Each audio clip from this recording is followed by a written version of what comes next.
Suggestions academy के इस platform पर आपका स्वागत है। आज हम आपके साथ डिस्कस करेंगे रिजर्व बैंक ऑफ इंडिया के बारे में। इसमें क्या देखेंगे हम कि रिजर्व बैंक ऑफ इंडिया कैसे बना और रिजर्व बैंक इंडिया की हिस्ट्री क्या है और रिजर्व बैंक ऑफ इंडिया के कौन कौन से फंक्शनरीज हैं, कौन कौन से ऑफिशियल्स होते हैं, कौन कौन से नॉन ऑफिशियल्स, जहाँ डायरेक्टर, गवर्नर, डिप्टी डायरेक्टर्स, इस सब के बारे में हम डिस्कस करेंगे इस वीडियो में। इससे पहले कि हम अपना सेशन स्टार्ट करें, आप हमारे चैनल को सब्सक्राइब कर लो और हमारे सेशन को जरूर लाइक करो, ठीक है। सबसे पहले हम इसके इंट्रो में देखते हैं कि जो रिजर्व बैंक ऑफ इंडिया ये बना कब। जो रिजर्व बैंक ऑफ इंडिया बना 1935 में बन के तैयार हुआ रिजर्व बैंक ऑफ इंडिया, और एक कमीशन था जिसको बोला जाता है अंग्रेजों के टाइम में हिल्टन यंग कमीशन, उसकी रिकमेंडेशंस पे बना था।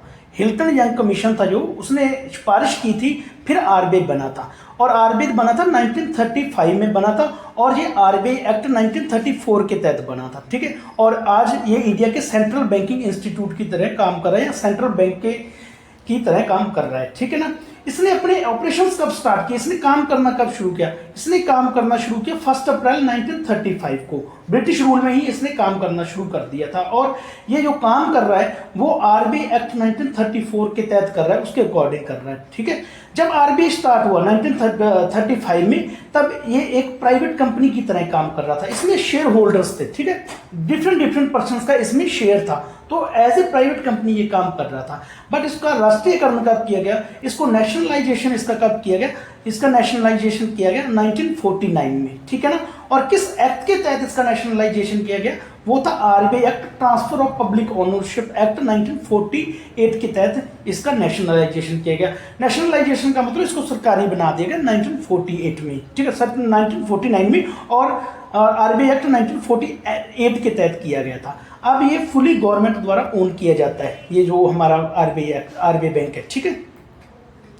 आगे हम इसमें देखते हैं कि इसके जो फर्स्ट गवर्नर थे, जो आरबीआई के first, Reserve Bank of India के फर्स्ट गवर्नर थे, ये ब्रिटिश गवर्नर थे। उनका नाम था सर ऑसबोर्न स्मिथ। और जो सर ऑसबोर्न स्मिथ थे, इन्होंने कब से कब तक काम किया? इन्होंने काम किया 1935 से लेकर 1937 तक इन्होंने काम किया। अगर हम इंडियन गवर्नर की बात करें कि फर्स्ट इंडियन गवर्नर कौन थे आरबीआई के, वो थे सीडी देशमुख। इन्होंने कब से काम किया? इन्होंने 1943 से लेकर 1949 तक काम किया, ठीक है। मनमोहन सिंह एक ऐसे पर्सन है जो आरबीआई के डिफरेंट स्पैन ऑफ टाइम में ये आरबीआई के गवर्नर भी रहे, ठीक है। आपने देखा होगा नोटों पर मनमोहन सिंह के सिग्नेचर भी पाए जाते हैं। एक्चुअली जो गवर्नर होता है आरबीआई का, उनका नोटों पर सिग्नेचर होता है। जिस टाइम वो करेंसी नोट इशू किए जाते हैं, उस टाइम जो गवर्नर होता है आरबीआई, उसके सिग्नेचर हमारी करेंसी नोट्स पर पाए जाते हैं। और मनमोहन सिंह एक ऐसे प्राइम मिनिस्टर हैं जो कभी आरबीआई के गवर्नर भी रहे हैं और ये डिफरेंट स्पैन ऑफ टाइम में आरबीआई के गवर्नर रहे हैं, ठीक है ना। जो मेन ऑफिस था, जब ये 1935 में बन के तैयार हुआ, आरबीआई का मेन ऑफिस कोलकाता में था, बट इसको मूव करके मुंबई ले जाया गया 1937 में। इसका मतलब ये होगा 1935 में तो इसका जो मेन ऑफिस था आरबीआई का कोलकाता में था, और 1937 में ये मुंबई को मूव कर गया था, ठीक है। और आरबीआई के 4 जोनल ऑफिसर्स हैं और 22 रीजनल ऑफिसर्स हैं, ठीक है। आरबीआई के 4 जोनल ऑफिस है। जैसे कि अगर हम नॉर्थ इंडिया में बात करें तो नॉर्थ इंडिया में न्यू दिल्ली में आरबीआई का जोनल ऑफिस है, ठीक है। और अगर हम साउथ की बात करें तो जी चेन्नई में, तमिलनाडु में इसका एक जोनल ऑफिस है। और अगर ईस्ट की बात करें कोलकाता में, और वेस्ट की बात करें तो मुंबई में इसका एक जोनल ऑफिस है, ठीक है। रीजनल ऑफिसर्स इसके 22 हैं, उसका जिक्र हम यहाँ पे नहीं करेंगे, ठीक है। तो आरबीआई के 4 तो जोनल ऑफिसर्स हैं और 22 रीजनल ऑफिसर्स हैं, ठीक है। अगर हम आरबीआई के एम्बलम की बात करें, जो सिंबल होता है आरबीआई का, वो एक टाइगर है, ठीक है। आरबीआई का सिंबल में एक टाइगर है और एक पाम ट्री है। इससे पहले टाइगर से पहले लॉयन आरबीआई का एम्बलम हुआ करता था, और अब आज के टाइम में क्या है, एक टाइगर और पाम ट्री आरबीआई के सिंबल में है, ठीक है। First Reserve Bank note was issued in January 1938। अगर हम बात करें कि इसने फर्स्ट करेंसी नोट कब इशू किया रिजर्व बैंक ऑफ इंडिया ने, तो रिजर्व बैंक ऑफ इंडिया ने जनवरी 1938 में एक करेंसी नोट इशू किया था, ठीक है, सबसे पहले। उसके बाद हम देखते हैं इसके कुछ इंपॉर्टेंट फैक्ट्स के बारे में बात करेंगे। जैसे कि 1940 में इससे, जैसे जब 1938 में करेंसी नोट शुरू हुए, ठीक है, रूपी नोट शुरू हुए, ठीक है ना, तो 1940 में क्या हुआ, जो सिल्वर रूपी होता था उसको रिप्लेस कर दिया गया किससे? क्वाटनरी अलॉय रूपी से। अब क्वाटनरी अलॉय रूपी क्या होता है? इसमें डिफरेंट धातु पाई जाती है। जेहेतु सिल्वर रूपी तो सिर्फ सिल्वर का बना होता था, क्वाटनरी अलॉय रूपी में डिफरेंट धातु से बना के एक वो अलॉय बनाया जाता था, 1 रुपये बनाया जाता था, ठीक है। And the 1 rupee was divide, उसी टाइम क्या हुआ कि 1 रुपी एग्जिस्टेंट में आया 1940 में, ठीक है। This note had the status of rupee coin, इस नोट पे एक रुपी कॉइन का स्टेटस होता था। And mark the advent of official fiat money in India, ठीक है ना। तो अगर हम फिएट मनी की बात करें, फिएट मनी क्या होती है, 1948 में जब क्वार्टनरी अलॉय रुपी एग्जिस्टेंस में आया सिल्वर रुपी को रिप्लेस करके, तो तभी फिएट मनी का एग्जिस्टेंस भी, एडवेंट भी हमारे इंडिया में हुआ, तभी फिएट मनी बनी। अब यहाँ पे आपको एक डाउट होगा कि फिएट मनी क्या होती है। फिएट मनी वो होती है जो गवर्नमेंट द्वारा बैक की जाती है। आज के टाइम में जितनी करेंसी नोट्स हैं हमारे, वो फिएट मनी है, ठीक है, जो गवर्नमेंट द्वारा सपोर्ट की जाती है, बैक की जाती है, बट उसकी इंट्रिंसिक वैल्यू नहीं होती है, उसकी खुद की अपनी कोई वैल्यू नहीं होती है, ठीक है। अगर हम नोट्स की बात करें तो नोट जो हमारे करेंसी नोट्स जो इशू किए जाते हैं, इनकी खुद की अपनी तो वैल्यू होती नहीं है, बट क्योंकि ये आरबीआई द्वारा, हमारी गवर्नमेंट द्वारा बैक किए जाते हैं, सपोर्ट किए जाते हैं। जैसे हम करेंसी नोट्स पे आपने देखा, मैं धारक को 100 रुपये अदा करने का वचन देता हूं, तो वो आरबीआई द्वारा सपोर्टेड है, हमारी गवर्नमेंट द्वारा सपोर्टेड नोट्स हैं, इसलिए उनकी वैल्यू होती है। अदरवाइज वो कागजी होते हैं, उनकी कुछ ज़्यादा वैल्यू नहीं होती है, ठीक है। तो ऑफिशियल जब फिएट करेंसी एग्जिस्टेंस में आई, एडवेंट में आई, वो 1940 में ही आई थी, ठीक है। और आरबीआई ने जो एक्सचेंज कंट्रोल इंप्लीमेंट करना कब शुरू किया, ये 1939 में किया, ठीक है। जो डिफेंस मिनिस्ट्री की डिफेंस ऑफ इंडिया गाइडलाइंस थी, उसके तहत आरबीआई को बोला गया कि आप एक्सचेंज को कंट्रोल करो, कहीं हमारी करेंसी की वैल्यू कि दूसरी देशों की करेंसी की वैल्यू में से के कंपैरिजन में ज़्यादा कम ना हो जाए, तो आपको करेंसी को कंट्रोल करना है और एक्सचेंज रेट को कंट्रोल करना। तो ये काम आरबीआई ने 1939 में शुरू किया और ये आज भी कर रही है आरबीआई ये काम, ठीक है। तो और ये जो ये लिमिटेशंस थी एक्सचेंज कंट्रोल की, ये 1945 में दोबारा इंप्लीमेंट की गई, ठीक है ना। अब ये 1945 में दोबारा क्यों इंप्लीमेंट की गई, क्योंकि यहाँ पे हमारे स्पेकुलेटिव एक्टिविटीज बैंकिंग सिस्टम में बढ़ गई थी, ठीक है। लोग क्या कर रहे थे, जिस देश में ज़्यादा करेंसी होती थी, जिस देश में करेंसी की ज़्यादा वैल्यू होती, वहाँ पे ज़्यादा इन्वेस्ट कर रहे थे। तो ऐसी स्पेकुलेटिव एक्टिविटीज़ को कंट्रोल करने के लिए, ठीक है ना, ये जो एक्सचेंज कंट्रोल के मेजर्स थे 1945 में दोबारा लिए गए थे।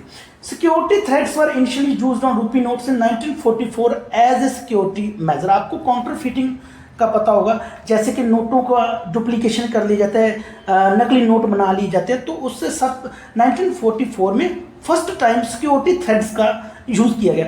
सिक्योरिटी थ्रेट्स आप समझते हो, जो नोट्स में वो जो तार सी पाई जाती है, ठीक है, जैसे हम बहुत एक्सपेंसिव मानते हैं कि ये तार बहुत एक्सपेंसिव होती है, नोट की टोटल वैल्यू इसमें होती है, जैसे ऐसे मान के चलते हैं, ठीक है ना।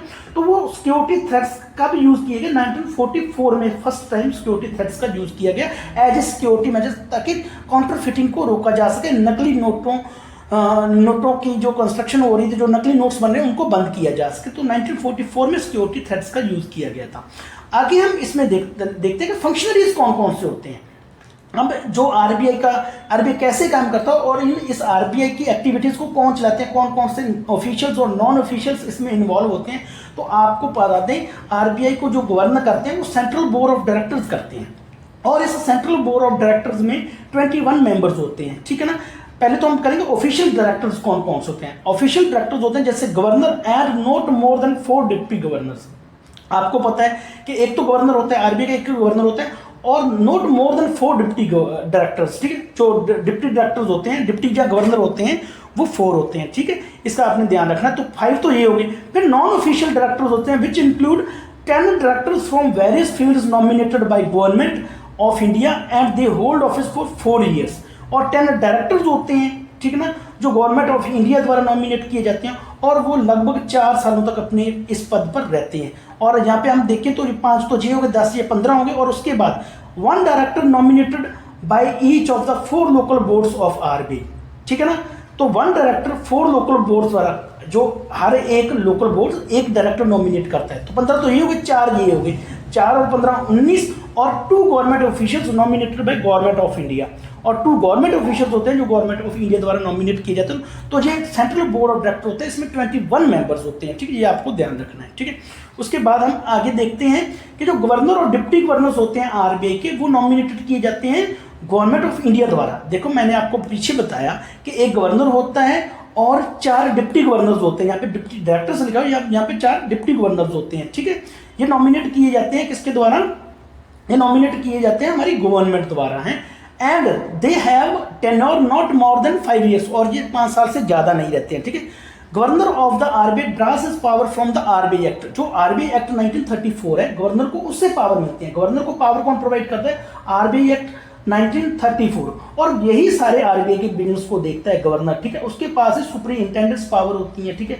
किस डायरेक्शन में आरबीआई काम करेगा, कैसे काम करेगा, उसके आरबीआई के अफेयर्स कैसे चलेंगे, इस सब की सुपरिंटेंडेंट्स करता है गवर्नर, करता है आरबीआई का, ठीक है। जो प्रेजेंटली अगर हम बात करें तो प्रेजेंट टाइम में हमारे आरबीआई के गवर्नर हैं श्री शक्तिकांत दास। श्री शक्तिकांत दास तो हमारे आरबीआई के गवर्नर हैं, ठीक है ना। और अगर डिप्टी गवर्नर, जो 4 डिप्टी गवर्नर्स की बात कर रहे हैं, वो कौन कौन से हैं? श्री टी रविशंकर एक डिप्टी गवर्नर है, ठीक है। फिर श्री स्वामीनाथन एक गवर्नर है, श्री स्वामीनाथन जी, ठीक है। Doctor M D Patra governor हैं, और श्री एम राजेश्वर राव हमारे ये डिप्टी गवर्नर। ये 4 डिप्टी गवर्नर हैं, और जो शक्तिकांत दास हैं ये हमारे आरबीआई के गवर्नर हैं। और ये सभी, ये चारों मिलकर ही आरबीआई के फंक्शंस को, आरबीआई के बिजनेस को देखती हैं।